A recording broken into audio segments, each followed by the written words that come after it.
All right, color me intrigued. We're diving into some serious stuff today.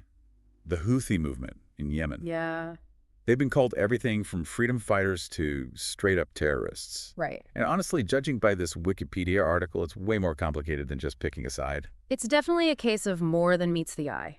So let's get into it. You see those Death to America slogans plastered everywhere, and it's easy to just slap a label on them and call it a day. Yeah, you see that and you think you've got them all figured out. Right. But there's a reason they've been so successful. It's deeper than that.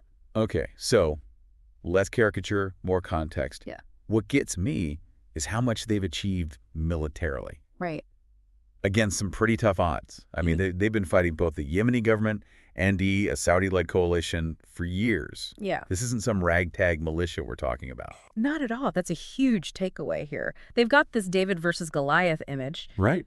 but they're a surprisingly sophisticated military force. The article even mentions they're using ballistic missiles, drone boats, naval mines. Whoa, hold on, naval mines. Yeah, they even took out a UAE Navy ship with Right, one. seriously. Shows you what they're capable of. That's wild. Yeah. Okay, so how did they become such a formidable fighting force? The article says they started out in the 90s focused on reviving Zaydi Shia Islam. Right, and that religious identity is really key here. The Houthis come from the Zaydi Shia sect, which historically held a lot of power in Yemen, Okay. but they felt marginalized over the past few decades, politically, economically, by the Sunni-dominated government. So they're tapping into this sense of historical grievance. But at the same time, they're fighting for things a lot of Yemenis want. Less corruption, better services, economic fairness. Exactly, it's a familiar playbook. Right. Think Hezbollah and Lebanon, which the article mentions as a clear inspiration. They've successfully blended religion, nationalism, and populism. It's a potent mix that resonates beyond their traditional base. So it's not just about religious revivalism. They're playing a much deeper game here. It even says they adopted that Death to America, Death to Israel slogan back in 2003, Right around then. which seems counterintuitive at first glance. Wouldn't that alienate potential allies? You'd think so, right. But it was a calculated move.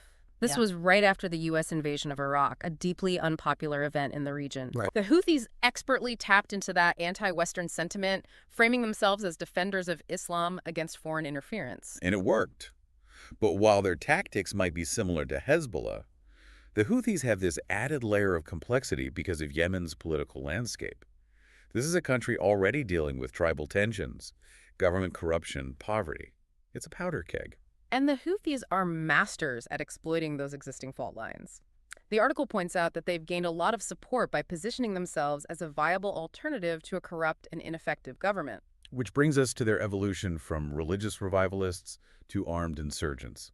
The article says the Houthi insurgency kicked off in 2004 after the death of their founder Hussein al-Houthi. Right, his death was a turning point. Makes sense. He died at the hands of Yemeni forces, became a martyr for the cause. It fueled support for armed resistance. His brother, Abdul Malik al-Houthi, took over, and he's been leading the movement ever since. It's interesting, though, because for a group that's been so successful militarily, their ideology seems surprisingly flexible, almost contradictory at times. Yeah, how so?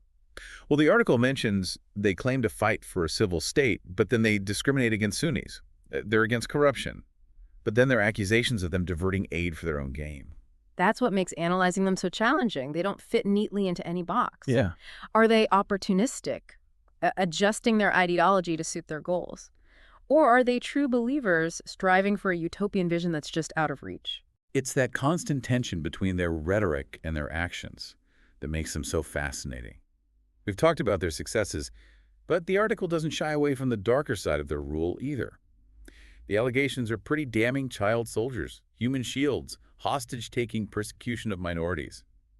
Not exactly the actions of liberators. Unfortunately, that's a pattern we see with a lot of groups that gain power through conflict. It's easier to preach unity and justice when you're the underdog. The real test comes when you're the ones in charge. And in the Houthis' case, it seems they've fallen short of those ideals. The article cites reports from Human Rights Watch and the UN documenting these abuses. Yeah, I saw those. It's one thing to hear about this kind of thing in general terms, but the specifics are truly disturbing. Well, for example, the report from Human Rights Watch details how children make up a significant portion of Houthi fighters, often recruited through coercion, or families desperate for money being offered a way out. It's awful. And then there's the tactic of using human shields, placing civilians in harm's way to deter attacks. Just awful. A stark reminder of the human cost of this conflict. And as if exploiting the vulnerable wasn't enough, they're also accused of diverting international aid meant for starving civilians. You're kidding. The article even quotes a WFP spokesman saying they might have to suspend aid to Houthi-controlled areas if things don't improve. It really makes you question their priorities. Are they so driven by ideology or greed that they're willing to steal food from starving people? It speaks to the complexities of this movement, for sure. It's clear that understanding the Houthis means confronting both the good and the bad, the idealism and the brutality. They're this strange mix of revolutionaries and oppressors, and that's what makes them such a challenge to understand, let alone defeat. Exactly. And it's only by acknowledging these contradictions that we can start to unpack the nuances of this conflict and the challenges of finding a peaceful resolution. Speaking of complexities, we haven't even touched on the whispers of external support, particularly from Iran. Ah, yes, the Iranian connection. Now that's a whole other layer of intrigue we need to unravel. Okay, so we've established that the Houthis are their own brand of complex. For sure. But there's this elephant in the room. Or maybe a Persian cat in the room is a better analogy. Okay, I like where you're going with this. Iran. How much of the Houthis' success is really due to Iranian backing? That's the million-dollar question, isn't it? It's tempting to see Iranian fingerprints everywhere, and their influence is undeniable. Right. But it's not as simple as just calling them puppets. The Houthis have their own ambitions, their own agency. It's a relationship, but it's complicated. So spill the tea. What does this complicated relationship actually look like? We have to remember, Iran sees the Houthis as a valuable tool in their regional chess match against Saudi Arabia. Okay, I can see that. A successful Houthi movement means chaos for a key Saudi ally. It increases Iranian influence in the Arabian Peninsula, and it could even give them a foothold on the Red Sea, which is strategically vital. So Iran benefits from the chaos, even if they're not calling all the shots.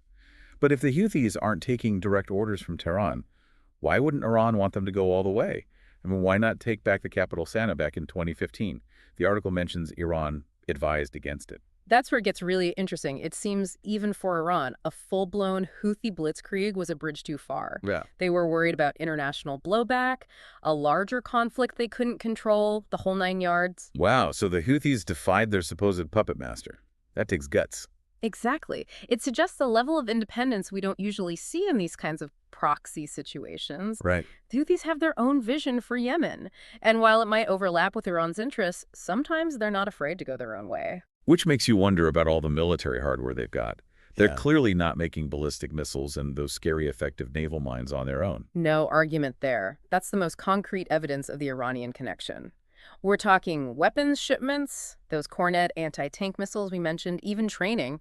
It's a steady supply line, even if it's all done with plausible deniability, of course. Of course. So arm them, but don't necessarily control them. Seems like a risky strategy for both sides. High risk, high reward.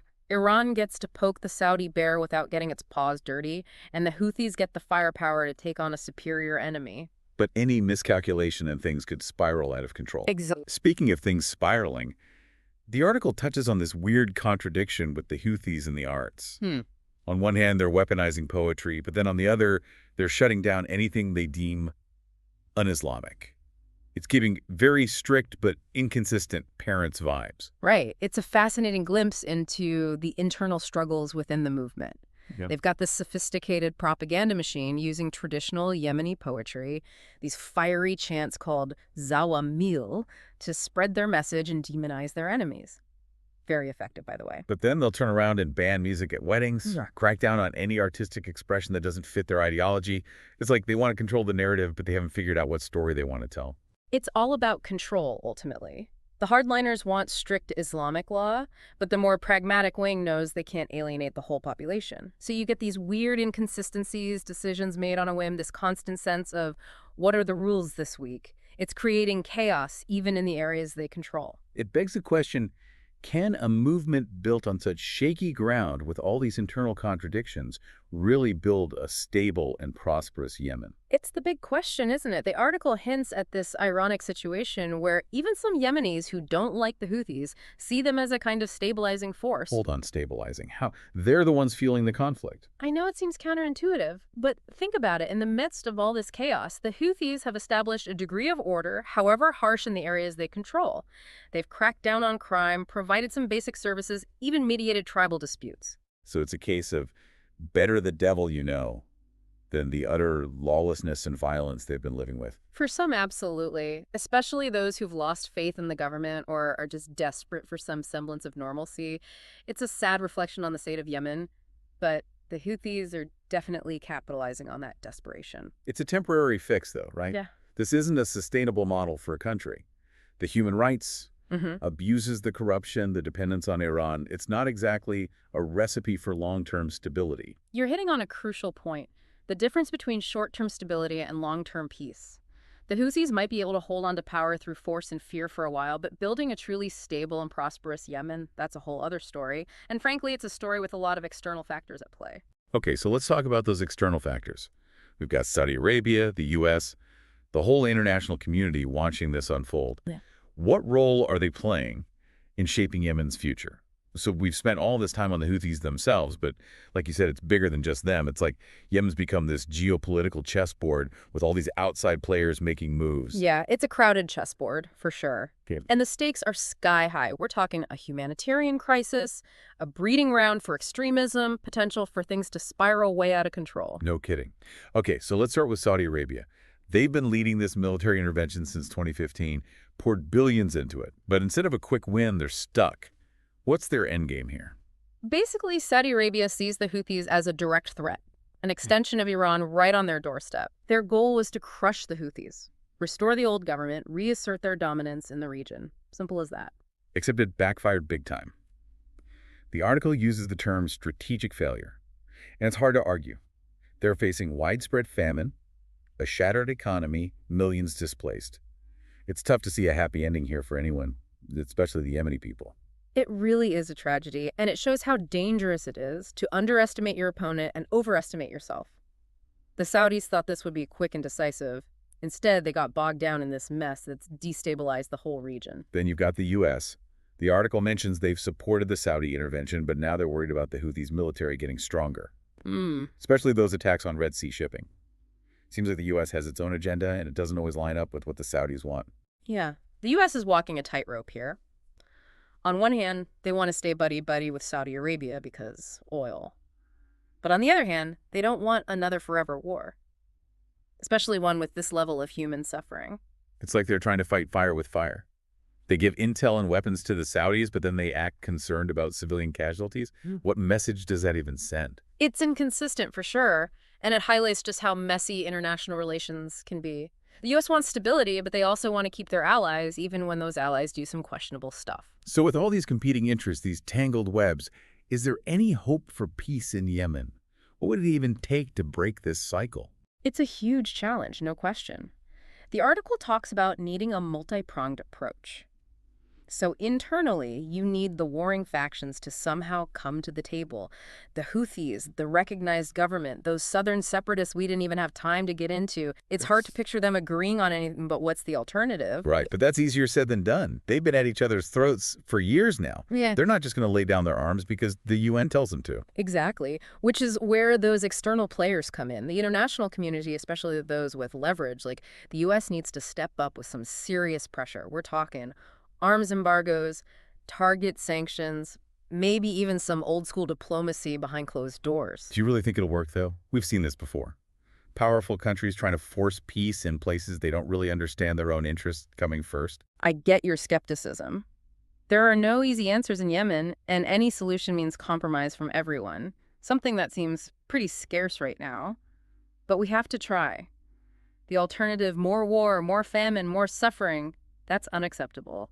It's heavy stuff, for sure. It reminds me, we started this whole thing talking about death to America slogans and naval mines, but it's the everyday Yemenis, the ones caught in the crossfire. Their stories are what really stick with me. It's heartbreaking. The resilience of those people facing unimaginable hardship is incredible. If they haven't given up hope, how can we? That's a powerful thought. It's been quite a journey, this deep dive. We've covered a lot. The Houthis' ideology, their military successes, their brutal tactics, this whole web of international interests, it's a lot to untangle. It really is. But it shows that even in the toughest conflicts, understanding is the first step toward finding a solution. Well said. So on that note, we'll leave you with this. The future of Yemen is uncertain. But one thing's for sure, the choices made in the coming months and years, those choices will decide whether Yemen falls deeper into chaos or finally finds a path to peace. Thanks for joining us on this deep dive. Absolutely. Until next time, keep questioning, keep exploring, keep diving deep.